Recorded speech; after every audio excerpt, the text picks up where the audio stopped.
بسم اللہ الرحمن الرحیم۔ السلام علیکم، میں ہوں ندیم ریاض اور یہ آپ کا یوٹیوب چینل اسلامک ہسٹری۔ اسلامی واقعات سے متعلق جاننے کے لیے دیکھتے رہیے ہمارا یوٹیوب چینل اسلامک ہسٹری۔ اسلامی واقعات کے سلسلے میں آج ہم 17 رمضان ہیں تو یوم فرقان غزوہ بدر سن 2 ہجری میں ہوا، تو آج ہی 17 رمضان کو ہی ہوا تھا، اس لیے ہم آج جو ویڈیو پیش کر رہے ہیں وہ غزوہ بدر کے ہی بارے میں ہے۔ تو شروع کرتے ہیں آج کی ویڈیو۔ غزوہ بدر اسلامی تاریخ کا پہلا سب سے بڑا غزوہ ہے۔ مکہ مکرمہ میں جب حضور صلی اللہ علیہ وسلم نے دعوت دینی شروع کی، تقریباً 10 سال تک آپ نے وہاں پر دعوت اسلام دی، لیکن جو قریش تھے وہ آپ کی دعوت پر ظلم و تشدد عام مسلمانوں اور آپ کے ساتھ کرتے تھے، اور تمام تر کوششوں کے باوجود انہوں نے اسلام قبول نہیں کیا۔ 10 سال تک آپ مکہ میں کوشش کرتے رہے، اس کے بعد پھر وہاں سے آپ نے مدینہ ہجرت کی، اور مدینہ میں آ کے پھر 1 ہجری کو آپ نے ایک اسلامی ریاست کا قیام کیا۔ اس کے بعد 2 ہجری میں غزوہ بدر پیش آیا۔ غزوہ بدر پہلے سے کوئی اس کی پلاننگ نہیں تھی، کوشش نہیں تھی، بلکہ ایک واقعہ تو یہ ہوا تھا کہ غزوہ ذوالعشیرہ کے بعد ماہ رجب میں حضرت صلی اللہ علیہ وسلم نے اپنی پھوپھی زاد بھائی حضرت عبداللہ بن جیش رضی اللہ تعالی عنہ کو 8 یا بقول 12 مہاجرین کی جمعیت کے ساتھ نخلا کی طرف روانہ کیا۔ وہ نخلا میں پہنچ کر قافلہ قریش کے منتظر رہے۔ قریش کے اونٹوں کا قافلہ جن پر وہ شراب، منقع اور چمڑا وغیرہ مال تجارت طائف سے لا رہے تھے، ان کے قریب اترا۔ اس قافلے میں عمرو بن حضرمی، عثمان بن عبداللہ بن مغیرہ اور اس کا بھائی نوفل بن عبداللہ اور ابو جہل کے باپ حشام بن مغیرہ کا آزاد کردہ غلام حکم بن کیسان تھے۔ فریقین میں مقابلہ ہوا۔ اس میں حضرت واقد بن عبداللہ تمیمی نے ایک تیر سے عمرو بن حضرمی کا کام تمام کر دیا۔ عثمان بن عبداللہ اور حکم بن کیسان گرفتار ہوئے اور باقی بھاگ گئے۔ حضرت عبداللہ بن جیش دونوں اسیروں اور مال غنیمت کو لے کر حضور صلی اللہ علیہ وسلم کی خدمت میں حاضر ہوئے۔ حضور نے غنیمت تقسیم فرما دی۔ حضرت حکم بن کیسان اسلام لائے۔ عثمان بن عبداللہ کو چھوڑ دیا گیا، وہ مکہ میں چلا گیا اور کفر پر مرا۔ تو ایک تو اس کی وجہ یہ تھی۔ دوسرے قافلہ قریش آ رہا تھا۔ قریش آپ کو پتہ ہے کہ مکہ میں 10 سال تک انہوں نے اپنے روپے پیسے کے زور پر ہی مسلمانوں کو دبائے رکھا تھا، اور ان کا سارا جو دار و مدار تھا ان کی تجارت پر تھا جو شام سے ہوتی تھی، اور یہ ایک قافلہ بھی آ رہا تھا ابو سفیان کا۔ تو اس لیے بھی مسلمانوں نے کوشش کی کہ کسی طرح ان کا جو یہ سامان ہے اس کو روکا جائے، کیونکہ آج کے دور میں بھی جو فریقوں میں جنگ ہو رہی ہوتی ہے تو جو سامان آ رہا ہوتا ہے تجارت کا اس پر حملہ کیا جاتا ہے تاکہ وہ نہ پہنچنے دیے جائے۔ تو اس دور میں بھی کوشش کی قریش نے کہ یہ اپنا مال نکالیں، اور لیکن یہ کہ مسلمانوں نے کوشش کی کہ اس کو روکا جائے، اسی لیے پھر یہ غزوہ بدر ان 2 واقعات کی وجہ سے پیش آیا۔ غزوہ بدر سب سے بڑا غزوہ ہے۔ اس کا سبب جیسے بتایا ابھی کہ عمرو بن حضرمی کا قتل اور قافلہ قریش کا شام کی طرف سے آنا تھا۔ یہ وہی قافلہ تھا جس کے قصد سے حضور صلی اللہ علیہ وسلم ذوالعشیرہ تک تشریف لے گئے تھے۔ امیر قافلہ ابو سفیان تھا۔ اس قافلے میں قریش کا بہت سا مال تھا۔ جب یہ قافلہ بدر کے قریب پہنچا تو حضور صلی اللہ علیہ وسلم کو خبر لگی۔ آپ نے فوراً مسلمانوں کو نکلنے کی دعوت دی۔ اس نے جلدی سے تیاری کر کے آپ بتاریخ 12 رمضان برود ہفتہ مدینے سے نکلے اور مدینہ منورہ سے 1 میل کے فاصلے پر برابی اتبا پر لشکر گاہ مقرر ہوا۔ یہاں لشکر کا جائزہ لینے کے بعد آپ نے کمسن صحابہ ابن عمر، برہ بن عازب، انس بن مالک، جابر، زید بن ثابت اور رافیہ بن خدیج رضی اللہ تعالیٰ عنہم کو واپس کر دیا اور باقی کو لے کر روانہ ہوئے۔ ایک حضرت سعد بن ابی وقاص کے بھائی عمیر تھے جن کی عمر 16 سال تھی۔ آپ کو بھی واپس کرنا چاہا تھا لیکن آپ رونے لگے، جس پر آپ نے پھر ان کو اجازت دے دی اور آپ شہید بھی ہو گئے تھے۔ مسلمان محض قافلہ قریش سے تعرض کے لیے نکلے تھے۔ ان کو علم نہ تھا کہ فوج قریش سے مقابلہ کرنا پڑے گا، اس لیے فوری تمام تیاری کی۔ حضور صلی اللہ علیہ وسلم نے فرمایا جس کا سواری کا اونٹ موجود ہو وہ سوار ہو کر ہمارے ساتھ چلے۔ انصار آپ سے ان اونٹوں کے لانے کے لیے جو مدینہ کے بلائی حصے میں تھے اجازت مانگنے لگے۔ آپ نے فرمایا نہیں، صرف وہی ساتھ چلیں جس کا سواری کا اونٹ حاضر ہے۔ آپ کے ساتھ صرف 70 اونٹ، 2 گھوڑے اور 308 مجاہدین تھے۔ 313 کی بھی تعداد آئی ہے، جن میں سے مہاجرین کچھ 60 سے اوپر تھے اور باقی سب انصار تھے۔ 8 صحابہ اور تھے جو بوجہ عذر شامل نہ ہو سکے۔ حضور صلی اللہ علیہ وسلم نے ان کو بھی غنیمت میں سے پورا حصہ دیا، لہٰذا لہٰذا یہ بھی اصحاب بدر میں شمار ہوتے ہیں۔ حضرت عثمان غنی رضی اللہ تعالیٰ عنہ جو اپنی اہلیہ حضرت رقیہ بن رسول اللہ صلی اللہ علیہ وسلم کی تیمارداری کے لیے حضور کے ارشاد سے مدینہ منورہ میں رہ گئے تھے، ان کو بھی غنیمت میں سے حصہ ملا تھا اور ان کو بھی ثواب اہل بدر میں شمار کیا گیا۔ سواری کے لیے 3 مجاہدین کو ایک اونٹ ملا تھا، چنانچہ حضور صلی اللہ علیہ وسلم اور حضرت علی اور حضرت مرشد غنوہ ایک اونٹ پر اور حضرت ابوبکر صدیق، حضرت عمر فاروق رضی اللہ تعالیٰ عنہ اور حضرت عبد الرحمن بن عوف دوسرے پر باری باری سوار ہوتے تھے۔ جب حضور صلی اللہ علیہ وسلم روحا سے چل کر صفرا کے قریب پہنچے تو آپ نے حضرت بسبس بن عمرو اور عدی بن ابی زغبار کو قافلہ قریش کی خبر لانے کے لیے بھیجا۔ وہ بدر میں پہنچے اور وہاں سے خبر سن کر آئے کہ قافلہ کل یا پرسوں بدر میں پہنچے گا۔ ابو سفیان کو شام میں خبر لگی کہ حضرت قافلے کی واپسی کا انتظار کر رہے ہیں، اس لیے اس نے حجاز کے قریب پہنچ کر زمزم بن عمرو کو مکہ میں قریش کے پاس بھیجا تاکہ ان کو قافلے کے بچانے کی ترغیب دے۔ چنانچہ زمزم اونٹ پر سوار ہو کر فوراً روانہ ہو گیا۔ مکہ پہنچ کر زمزم نے اپنے اونٹ کے ناک کان کاٹ دیے، کجاوا لوٹ دیا اور اپنی قمیض پھاڑ دی۔ اس حیرت قضائی میں وہ اپنے اونٹ پر سوار ہو کر پکارا، اے گروہ قریش، قافلہ تجارت، قافلہ تجارت، تمہارا مال ابو سفیان کے ساتھ ہے، محمد اور اس کے اصحاب اس کے سدرا ہو گئے ہیں، میں خیال نہیں کرتا کہ تم اسے بچا لو گے۔ فریاد فریاد یہ سن کر قریش کہنے لگے کہ محمد اور اس کے اصحاب گمان کرتے ہیں کہ قافلہ بھی عمرو بن حضرمی کی مانند ہوگا، ہرگز نہیں، اللہ کی قسم نہیں معلوم ہو جائے گا کہ ایسا نہیں۔ غرض قریش جلدی نکلے اور ان کے اشراف میں سے سوائے ابو لہب کے کوئی پیچھے نہ رہا۔ اس نے بھی اپنے عوض ابو جہل کے بھائی عاص بن ہشام کو بھیجا۔ جب ابو سفیان مدینے کے نواح میں پہنچا اور قریش کی کمک اس کی مدد کو نہ پہنچی تو نہایت خوفزدہ ہوا کہ کہیں مسلمان کمین گاہ پہ نہ ہو۔ اسی حال میں وہ بدر میں جا پہنچا اور بدر کو بائیں ہاتھ چھوڑ کر ساحل سمندر کے ساتھ ساتھ مکہ کو روانہ ہوا۔ جب وہ قافلے کو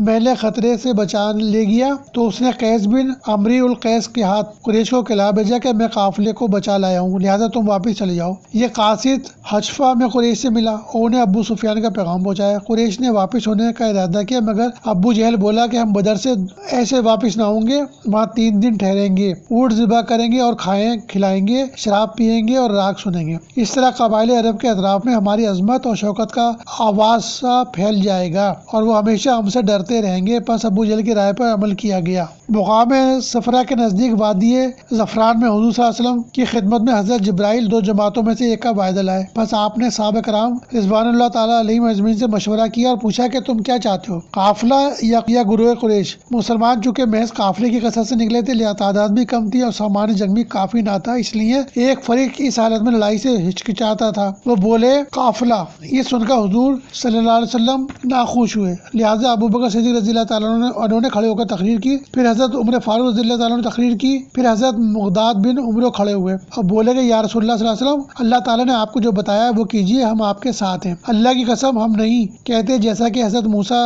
علیہ السلام کی قوم نے کہا تھا، بلکہ ہم آپ کے دائیں بائیں اور آپ کے آگے پیچھے لڑیں گے۔ یہ سن کر حضور صلی اللہ علیہ وسلم خوش ہوئے اور حضرت مقداد کے حق میں دعا فرمائی، پھر آپ نے انصار کی طرف اشارہ کر کے فرمایا کہ مجھے مشورہ دو۔ انصار نے جب حضور صلی اللہ علیہ وسلم کا ارشاد سنا تو حضرت سعد بن معاذ نے جو اکابر انصار میں سے تھے یوں جواب دیا، ہم آپ پہ ایمان لائے اور شاہد ہیں اس امر پر کہ آپ لائے ہیں وہی حق ہے، یا رسول اللہ صلی اللہ علیہ وسلم آپ جہاں چاہیں چلیں، ہم آپ کے ساتھ ہیں۔ حضور صلی اللہ علیہ وسلم حضرت سعد کے اس قول سے خوش ہوئے اور فرمایا کہ اللہ کی برکت سے چلو، اللہ تعالیٰ نے مجھ سے 2 باتوں قافلہ اور فوج قریش میں سے ایک کا وعدہ کیا، لہٰذا اللہ کی قسم گویا میں قریش کی موت کی جگہوں کو دیکھ رہا ہوں۔ یا حضور صلی اللہ علیہ وسلم نے جھنڈے تیار کیے، سب سے بڑا جھنڈا مہاجرین کا تھا جو حضرت مصعب بن عمیر کے ہاتھ میں تھا، اور قبیلہ خزرج کا جھنڈا حضرت حباب بن المنذر کے پاس تھا۔ قبیلہ اوس کا جھنڈا حضرت سعد بن معاذ نے اٹھایا ہوا تھا۔ مشرکین کے ساتھ بھی 3 جھنڈے تھے، ایک ابو عزیر بن عمیر، دوسرا انضر بن حارث اور تیسرا طلحہ بن ابی طلحہ کے ہاتھ میں تھا۔ حضور صلی اللہ علیہ وسلم بتاریخ 17 رمضان المبارک جمعے کی رات کو بدر میں قریب کے میدان میں اترے اور قریش دوسری طرف اترے۔ حضور صلی اللہ علیہ وسلم نے حضرت علی اور حضرت زبیر اور حضرت سعد بن ابی وقاص کو مشرکین کا حال دریافت کرنے کے لیے بھیجا۔ وہ قریش کے 2 غلام پکڑ لائے۔ آپ نے فرمایا کہ قریش تعداد میں کتنے ہیں؟ وہ بولے ہمیں نہیں معلوم۔ پھر آپ نے پوچھا کہ روزانہ کتنے اونٹ ذبح کرتے ہیں؟ انہوں نے جواب دیا کہ ایک دن میں 10 اور ایک دن 9۔ آپ نے فرمایا وہ 1000 اور 900 کے قریب ہیں، واقعی میں وہ وہ 950 تھے، ان کے پاس 100 گھوڑے تھے۔ پھر آپ نے پوچھا سردار قریش میں سے کون کون آیا ہے؟ وہ بولے عتبہ بن ربی، شیبہ بن ربی، ابو جہل بن ہشام، ابو الجندری بن ہشام، حکیم بن حزام، نوفل بن خلیط، حارث بن عامر بن نوفل، تیمہ بن عدی ابن نوفل، نذر بن حارث، زما بن اسود، امیہ بن خلق، نبیہ اور منبع پسران حجاج، سہیل بن عمرو بن عبدود۔ یہ سن کر حضور صلی اللہ علیہ وسلم نے اپنے اصحاب سے فرمایا لوگ مکہ نے اپنے جگر پارے تمہاری طرف بھیج دیے۔ پس حضور صلی اللہ علیہ وسلم جلدی کوچ کر کے کنویں کی طرف آئے اور جو کنواں بدر کے سب سے قریب تھا اس پر اترے اور اس پر حوض بنا کر پانی سے بھر لیا اور دوسرے کنویں کو بند کر دیا۔ پھر حضور صلی اللہ علیہ وسلم کے لیے اونچی جگہ پر ایک ریش کھجور کی شاخوں کا سائبان بنایا گیا اور حضرت بذات خود مارکے کی جگہ پر تشریف لے گئے اور دست مبارک کے اشارے سے فرماتے تھے کہ یہ فلاں کافر کے مارے جانے کی جگہ ہے، یہ فلاں کافر کے قتل ہونے کی جگہ ہے، جیسا کہ حضور صلی اللہ علیہ وسلم نے فرمایا تھا لڑائی میں ویسا ہی وقوع میں آیا۔ ان میں سے کسی نے بھی اشارے کی جگہ سے سر منہ تجاوز نہ کیا۔ یہ سب کچھ جمعے کی رات بتاریخ 17 رمضان واقع ہوا۔ کفار کیچڑ کی سبب سے اس جگہ سے آگے نہ بڑھ سکے۔ حضرت ماں صدیق اکبر رضی اللہ تعالیٰ عنہ عریش میں داخل ہوئے۔ یار غار یہاں بھی عریش کے اندر آپ اپنے آقا نامدار کی حفاظت کے لیے شمشیر برہنہ علم کیے ہوئے تھا اور دروازے پر حضرت سعد بن معاذ تلوار لٹکائے پہرا دے رہے تھے۔ حضور صلی اللہ علیہ وسلم تمام رات بیدار اور مصروف دعا رہے۔ صبح ہوئی تو لوگوں کو نماز کے لیے آواز دی اور نماز سے فارغ ہو کر جہاد پر واعظ فرمایا۔ پھر آپ صفحے آرائی میں مشغول ہوئے۔ آپ کے دستر مبارک میں ایک تیر کی لکڑی تھی جس سے کسی کو آپ اشارہ فرماتے کہ آگے ہو جاؤ، کسی سے اشارہ فرماتے کہ پیچھے ہو جاؤ۔ قریش آمادہ جنگ ہو گئے۔ عتبہ نے عمیر بن وہب سے کہا کہ جنگ کرو، اس لیے وہ 100 سوار لے کر حملہ آور ہوا۔ مسلمان اپنی صف پر قائم رہے۔ حضور اقدس صلی اللہ علیہ وسلم نے اپنے اصحاب سے فرمایا کہ میری اجازت کے بغیر لڑائی نہ کرنا۔ اس بار حضور صلی اللہ علیہ وسلم پر نیند طاری ہو گئی۔ حضرت صدیق اکبر رضی اللہ تعالیٰ عنہ نے عرض کیا یا رسول اللہ صلی اللہ علیہ وسلم قریش ہم پر آ پڑے ہیں۔ حضور بیدار ہو گئے۔ اللہ تعالیٰ نے آپ کو اس خواب میں قریش تھوڑے دکھائے، اگر بہت دکھاتا تو مسلمان تعداد کثیر کا نام سن کر ڈر جاتے، اور کفار کو مسلمان تھوڑے دکھائے جس سے انہوں نے لڑنے میں بہت کوشش نہ کی۔ مسلمانوں میں سب سے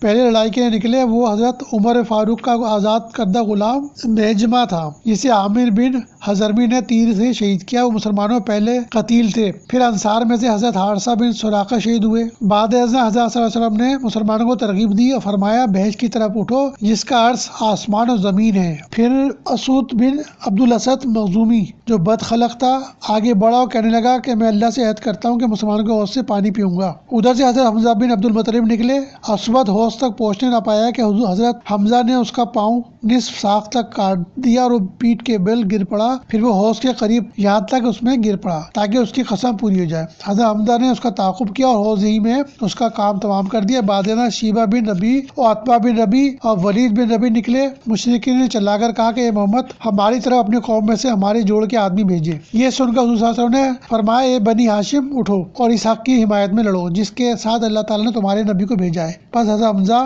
حضرت علی بن ابی طالب اور حضرت عبیدہ بن مطلب بن عبد مناف دشمن کی طرف بڑھے اور ان کے سروں پر خود تھے۔ عتبہ نے کہا کہ تم بولو تاکہ ہم پہچان لیں۔ حضرت حمزہ نے کہا میں حمزہ بن عبد المطلب شیر خدا اور شیر رسول ہوں۔ عتبہ بولا یہ اچھا جوڑ ہے، میں حلیفوں کا شیر ہوں۔ پھر اس نے اپنے بیٹے سے کہا کہ ولید اٹھ۔ پس حضرت علی کرم اللہ وجہ ولید کی طرف بڑھے اور ایک نے دوسرے پر وار کیا مگر حضرت علی نے اس کو قتل کر دیا۔ پھر عتبہ اٹھا، حضرت حمزہ اس کی طرف بڑھے اور اسے قتل کر دیا۔ پھر شیبہ اٹھا، حضرت عبیدہ جو اصحاب میں سے عمر میں سب سے بڑے تھے اس کی طرف بڑھے۔ شیبہ نے تلوار کی دھار حضرت عبیدہ کے پاؤں پر ماری جو پنڈلی کے گوشت پر لگی، اسے کاٹ دیا۔ پھر حضرت حمزہ حضرت علی شیبہ پر حملہ آور ہوئے اور اسے قتل کر دیا۔ حضرت عبیدہ کو اٹھا کر حضور صلی اللہ علیہ وسلم کی خدمت میں لایا۔ حضرت عبیدہ نے عرض کیا یا رسول اللہ صلی اللہ علیہ وسلم میں شہید ہوں؟ حضور نے فرمایا ہاں۔ پھر دونوں فوجیں مقابلے کے لیے نزدیک ہوئی۔ آن صلی اللہ علیہ وسلم نے مسلمانوں کو تاکید فرما دی تھی کہ میرے حکم کے بغیر حملہ نہ کرنا، اگر تمہیں دشمن آ گھرے تو نیزوں سے اس کے دور رکھو۔ اہل اسلام نے جب جنگ سے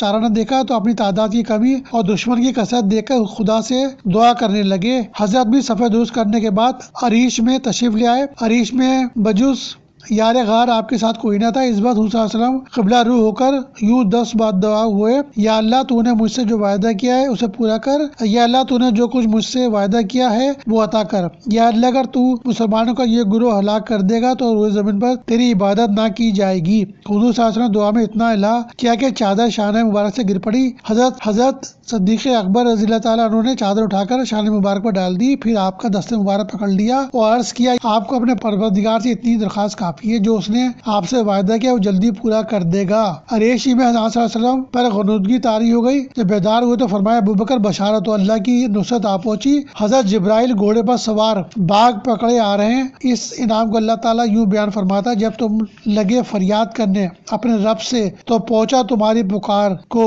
کہ میں تمہاری مدد بھیجوں گا۔ 1000 فرشتے لگاتار آنے والے، پہلے 1000 فرشتے آئے، پھر 3000 ہو گئے، پھر بعد ازاں بصورت صبر اور تقوی 5000 ہو گئے۔ فرشتے نظر نہ آتے تھے مگر ان کے افعال نمایاں تھے۔ کہیں کسی مشرک کے منہ کوڑے کے ضرب کا نشان پایا جاتا تھا، کہیں بے تلوار سر کٹنا نظر آتا تھا۔ آواز آئی اقدم ہزم، آخر کفار کو شکست ہوئی اور بھاگ نکلے۔ آقا صلی اللہ علیہ وسلم کا بڑا دشمن امیہ بن خلف بھی جنگ بدر میں شریک تھا، اس کے ساتھ اس کا بیٹا بھی تھا، لوگوں نے اس کو بھی قتل کر دیا۔ جب میدان کارزار سرد ہو گیا تو آقا صلی اللہ علیہ وسلم نے فرمایا ایسا کون ہے جو ابو جہل کی خبر لائے؟ یہ سن کر حضرت عبداللہ بن مسعود گئے اور اسے اس حال میں پایا کہ افرا کے بیٹوں معاذ اور معوذ نے اسے ضرب شمشیر سے گرایا ہوا تھا اور اس میں ابھی رمق حیات باقی تھی۔ حضرت ابن مسعود اس لین کے سینے پر بیٹھ گئے، اس نے کہا کہ کیا تو ابو جہل ہے؟ بتا آج تجھے اللہ نے رسوا کیا۔ اس لین نے جواب دیا رسوا کیا کیا؟ تمہارا مجھے قتل کرنا اس سے زیادہ نہیں کہ ایک شخص کو اس کی قوم نے قتل کر ڈالا، کاش مجھے کسان کے سوا کوئی اور قتل کرتا۔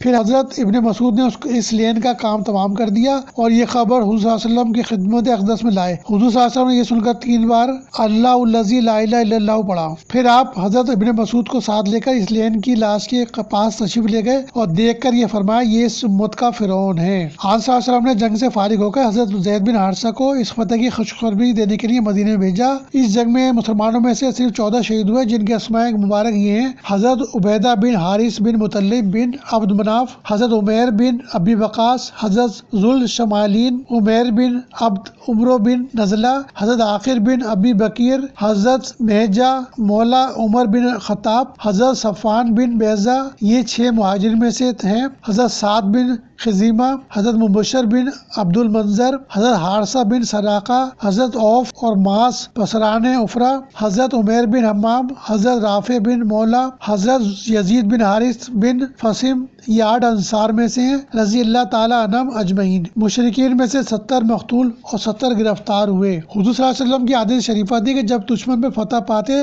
تو 3 دن میدان جنگ میں قیام فرماتے۔ چنانچہ بدر میں بھی تیسرے روز سوار ہو کر مقتولین کے گڑھوں پر تشریف لے گئے اور ان سے یوں خطاب فرمایا: اے بیٹے فلاں کے، اے فلاں بیٹے فلاں کے، کیا آپ تمہیں تمنا ہے کہ اللہ اور اللہ کے رسول کی اطاعت کرتے؟ جو کچھ ہمارے پروردگار نے ہم سے وعدہ فرمایا تھا ہم نے اسے سچ پایا۔ کیا تم نے بھی اسے جو تمہارے پروردگار نے تم سے وعدہ کیا تھا سچ پایا؟ پھر جناب رسول اللہ صلی اللہ علیہ وسلم اسیران جنگ اور غنائم کے ساتھ مدینے کو واپس ہوئے۔ یہ تھی آج کی ویڈیو غزوہ بدر یوم فرقان کے بارے میں۔ اسلامی واقعات جاننے کے لیے دیکھتے رہیے ہمارا یوٹیوب چینل اسلامی ہسٹری۔ ملتے ہیں انشاءاللہ ایک نئی ویڈیو کے ساتھ۔ السلام علیکم ورحمۃ اللہ وبرکاتہ۔